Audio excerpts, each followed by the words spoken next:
అదేవిధంగా టీఆర్ఎస్ నుండి బీఆర్ఎస్గా మారుస్తామనేటటువంటి ఒక కీలకమైన నిర్ణయం తీసుకోవడం జరిగింది అధ్యక్ష. ఆనాడు కూడా ఆ మీటింగ్ నేను అటెండ్ అవ్వలేదు అధ్యక్ష. నేను ఒప్పుకోలేదు, ఈ పేరు మార్పుకు ఒప్పుకోలేదు, నేషనల్ పాలిటిక్స్లోకి వెళ్ళడం కూడా నేను ఒప్పుకోలేదు అధ్యక్ష. అంటే ఒక మాట అధ్యక్ష, ఇట్లాంటి హౌస్లో చెప్పొచ్చో లేదో కానీ తెలంగాణలో ఏం పీక్ కట్టలు కట్టినామని నేషనల్కి పోయి చేస్తాం అధ్యక్ష. మనం ఎన్ని పనులు మిగిలినాయి అధ్యక్ష తెలంగాణలో చేయాల్సినవి? 2 పెద్ద రివర్స్లో, ఒక పక్క గోదావరి, ఇంకో పక్క కృష్ణ, 1,89,000 కోట్లు ఖర్చు పెట్టినాం అధ్యక్ష. కొత్తగా ఇచ్చిన ఆయకట్టు ఎంత అంటే 14 లక్షల ఎకరాలు అధ్యక్ష. 1,89,000 కోట్లు అంటే ఎంత అధ్యక్ష? 1,00,000 కోట్లు ఖర్చు పెడితే 20 లక్షల మంది పేద ప్రజలకు ఇంటికి 5 లక్షలు వేసుకున్నా 20 లక్షల మందికి పేద ప్రజలకు ఇల్లు ఇవ్వచ్చు అధ్యక్ష మనం. కానీ 1,89,000 ఖర్చు పెడితే అధ్యక్ష జరిగింది ఎవరికి ఒరిగింది ఎవరికి అంటే, ఒక వ్యక్తి 1989లో కంపెనీ పెట్టుకున్న ఆయన మన తెలంగాణ వచ్చిన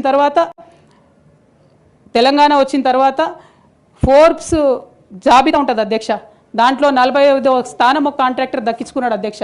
అంతకుమించి జరిగింది ఎవరికి ఏం లేదు అధ్యక్ష. ఇల్లు లేని పేద ప్రజలకు ఇల్లు రాలే అధ్యక్ష. కానీ ఆ కంపెనీకి మాత్రం 1,02,666 కోట్ల విలువైన ప్రాజెక్టులు ఒకటే కంపెనీకి పోయింది అధ్యక్ష.